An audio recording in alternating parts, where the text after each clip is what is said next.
Nanlaki ang mga mata ni Mang Celso.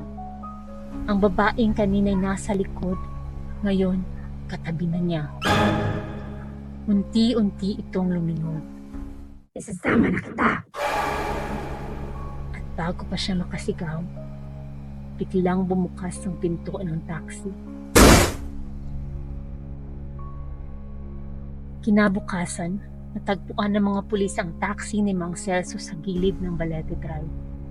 Bukas sa mga pinto pero walang tao sa loob.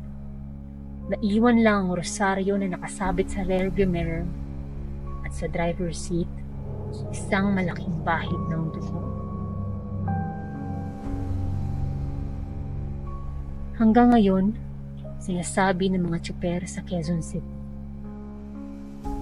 huwag kang dadaan sa Balete Drive pag 10 oras ng gabi.